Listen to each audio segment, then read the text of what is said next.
करीब 8 साल की एक लड़की अपनी माँ के साथ थाने जा रही थी और जब माँ अपनी बेटी को थाने लेकर जा रही है तो रास्ते में कई दाढ़ी वाले व्यक्ति मिल जाते हैं। अब जैसे जैसे उस 8 साल की लड़की की किसी भी दाढ़ी वाले व्यक्ति पर नजर पड़ जाया करती थी तो वो अपनी माँ का हाथ और तेजी से पकड़ लिया करती थी। कई बार तो ऐसा होता था कि अपनी माँ को वो बहुत कसकर पकड़ लिया करती थी और वो आंखें बंद कर लिया करती थी ताकि वो दाढ़ी वाला उसके सामने से निकल कर चला जाए।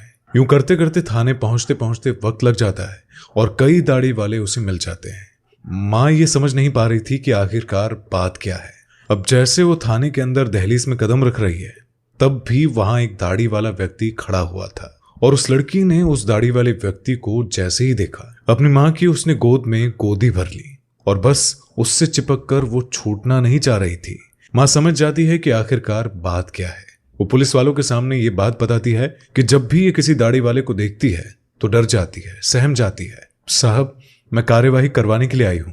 अब ये बात कि इससे पहले कि पुलिस उस जगह तक पहुंचती तब तक एक वीडियो सोशल मीडिया पर बहुत तेजी के साथ वायरल हो जाता है। लेकिन अफसोस की बात यह है कि लड़की जिस घर से जिस जगह से ताल्लुक रखती है उसके आसपास जितने भी लोग हैं ज्यादातर लोगों की दाढ़ी ही है।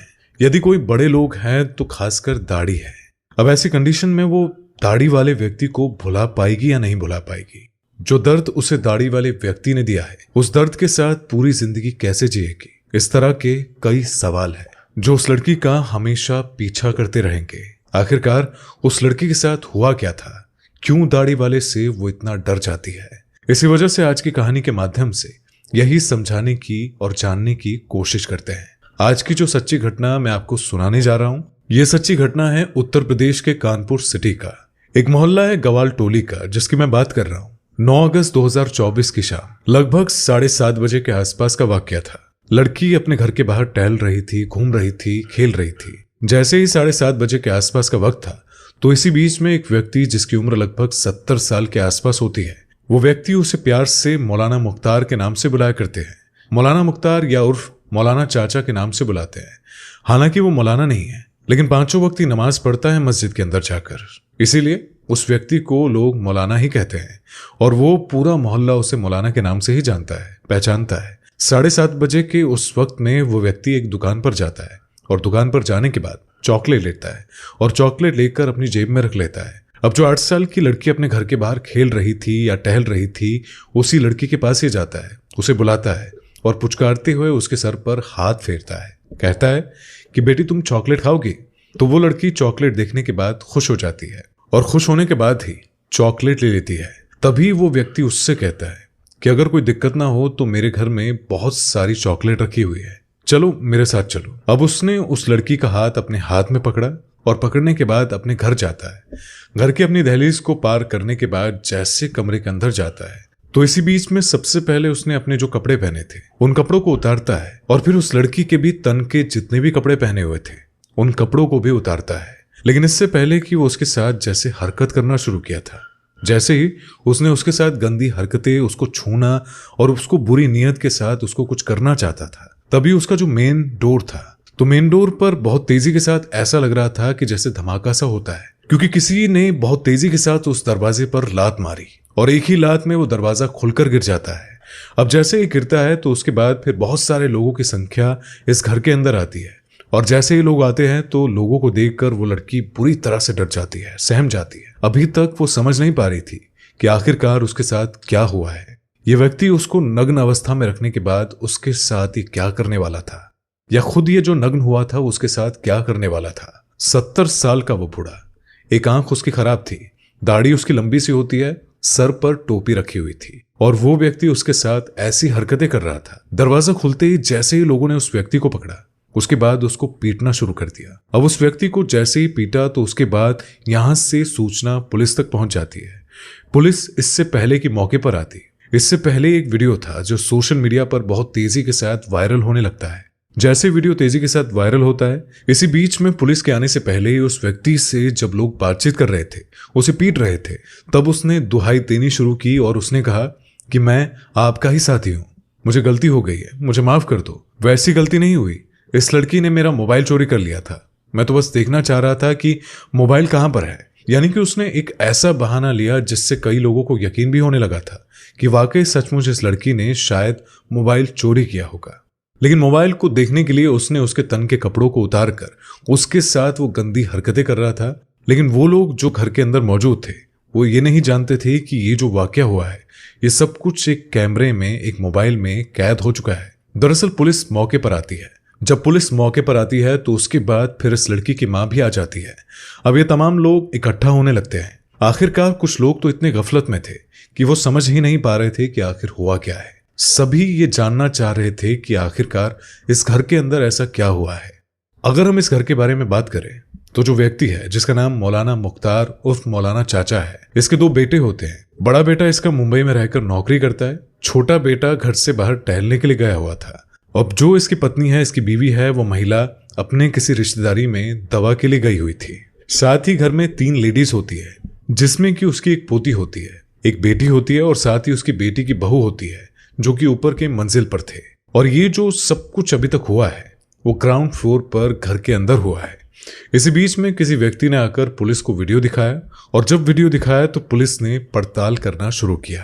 तो पड़ताल करने के बाद पता चला कि वो 3 व्यक्ति पकड़े जाते हैं जिन व्यक्तियों ने इस वीडियो को अपने मोबाइल में कैद करने और दरवाजा तोड़ने का पूरा प्रोग्राम बनाया था। दरअसल उन्हें पकड़ा जाता है। पकड़ने के बाद उन्हें हिरासत में लिया जाता है। अब उधर जो मौलाना था वो मौका पाते ही पहले ही लोगों को चकमा देकर भाग जाता है, फरार हो जाता है। अब उन व्यक्ति से पूछा कि तुमने इस छोटी सी बच्ची का वीडियो बनाया और सोशल मीडिया पर वायरल किया है, तुम्हें शर्म नहीं आती? तो ऐसे में उन्हें डांटा जाता है, फटकारा जाता है, उनके खिलाफ कार्रवाई की बात की जाती है। तब जिस व्यक्ति ने मोबाइल में वीडियो बनाया था वो युवक तो पड़ोसी ही था। वो रोने लगता है और रोते रोते कहता है कि साहब, अगर मैं वीडियो नहीं बनाता तो शायद अगला नंबर किसी और का हो सकता था। ये बात सुनने के बाद पुलिस वाले पूछते हैं कि क्या बात है। तब वो कहता है कि अब तक ये व्यक्ति 3 लड़कियों का रेप कर चुका है, उसका बलात्कार कर चुका है। और जब बात आती है इसकी कदकाठी की, इसके शरीर को देखकर, इसकी दाढ़ी को देखने के बाद तो हर कोई पिघल जाता है और कहता है कि बात बाहर जाएगी तो बहुत ज्यादा बदनामी हो जाएगी। और ये किसी न किसी तरह से परिवार वालों को चकमा देकर कुछ भी करके कि पहले बलात्कार के मामले में, दूसरे बलात्कार के मामले में और तीसरे बलात्कार के मामले में इसी तरह से बचता चला जाता है। इसीलिए इस व्यक्ति पर उस लड़की की नजर थी। ये देखने की ताल में था कि कब ये व्यक्ति गलत काम करेगा, कब वो मौके की तलाश में होगा। इस व्यक्ति को 9 अगस्त 2024 की शाम जैसे ही मौका लगता है, ये चॉकलेट खरीदता है और दुकानदार उसको इशारा कर देता है कि इसने चॉकलेट खरीद ली है। यानी कि दुकानदार भी इसमें शामिल था, ये बताने में कि किसी लड़की की जिंदगी को बचाने में जैसे ही उस लड़के को इशारा किया जाता है, वो लड़का उसका वीडियो बनाना शुरू कर देता है और वो लड़की को चॉकलेट दे रहा था। ये सब वो अपने मोबाइल में कैद कर लेता है। और ऐसा मीडिया रिपोर्ट्स में बताया जा रहा था कि इसके बाद वो लड़की को लेकर अपने घर के अंदर चला जाता है। घर के अंदर जाने के बाद पहले अपने कपड़े उतारता है और कपड़े उतारने के बाद फिर उस लड़की के कपड़े उतारता है। और वो लड़का जो खिड़की होती है, खिड़की के सहारे से छुपकर ये अपने मोबाइल में वीडियो उतार रहा था। और जैसे ही उस लड़की के साथ वो गंदी हरकतें करने लगता है, उसके शरीर को अलग अलग हिस्सों से छूने लगता है, तब उसे यकीन हो जाता है कि ये सब देखने के बाद शायद हर कोई आग बबूला हो जाएगा। अब की बार ये व्यक्ति किसी भी कीमत पर बच नहीं पाएगा। 70 साल का वो बूढ़ा आदमी उस लड़की के साथ ऐसी हरकत कर रहा था। तब वो उस मोबाइल वाले ने इशारा किया कि इसके बाद फिर दरवाजा तोड़ा जाता है और दरवाजा टूटने के बाद तब जाकर उस लड़की को बचाया जाता है। लेकिन ये सब होने के बाद लड़की बहुत बुरी तरह से डर जाती है, सहम जाती है, रोते हुए बिलखते हुए अपनी माँ के पास पहुंच जाती है। माँ उसके करीब 1.5 घंटे बाद यानी कि रात 9 बजे के आसपास वो थाने जाती है और थाने जाने के बाद कहती है कि मैं FIR दर्ज करवाना चाहती हूँ।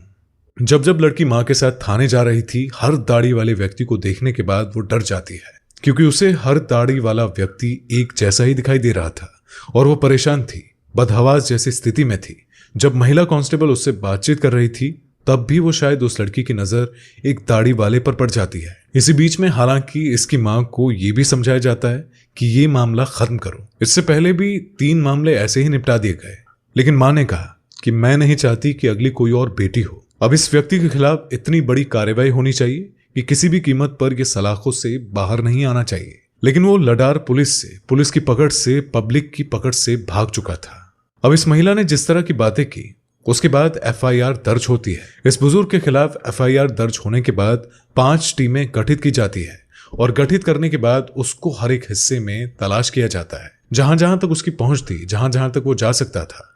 लेकिन पता चलता है कि पास में ही उसके एक रिश्तेदार रहते हैं और 12 अगस्त 2024 को आखिरकार वो गिरफ्तार कर लिया जाता है। और गिरफ्तार करने के बाद अब उससे पूछताछ भी हो गई, साथ ही उसके साथ आगे की कार्रवाई भी होगी। और उस बच्चे के साथ जो होता है वो शायद कभी जिंदगी में उस घटनाक्रम को कभी ना भुला पाए। लेकिन आगे भविष्य में किसी और बेटी के साथ कोई घटनाक्रम इस तरह की शायद उस मोहल्ले में मौलाना मुख्तार उर्फ मौलाना चचा के द्वारा शायद हो नहीं पाएगी, क्योंकि लोगों के लिए सजग रहना बेहद जरूरी है।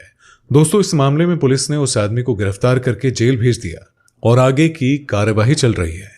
इस पूरे घटनाक्रम को सुनाने का उद्देश्य किसी को परेशान करना नहीं है, किसी का दिल दुखाना नहीं है, बल्कि आपको जागरूक करना है, आपको सचेत करना है। जिस तरह से गवाल टोली मोहल्ले के युवक ने और बाकी लोगों ने इस मामले में सजगता दिखाते हुए लड़की की जिंदगी को बचाया, ठीक वैसे ही लोगों को इस तरह से सक्रिय होकर अगर आसपास में कहीं इस तरह की कोई वारदात होती है तो न केवल ऐसे व्यक्ति को पकड़कर पुलिस के हवाले करना चाहिए, बल्कि परिवार वालों को भी आगाह कर देना चाहिए कि किस तरह से बच्चियों के साथ इस तरह की घटनाएं होती रहती है। कई बार तो क्लास के चलते, बदनामी के चलते, कई बार ऐसे सामाजिक दबाव पड़ने लगते हैं कि लोग कुछ कह नहीं पाते हैं। और वो व्यक्ति जो इस तरह का काम करता है, कृत्य करता है, तो ऐसे में उसकी हिम्मत बढ़ जाती है और उसके बाद एक के बाद एक लगातार इस तरह के अपराध वो करता रहता है, जैसे कि इस मौलाना मुख्तार ने किया था।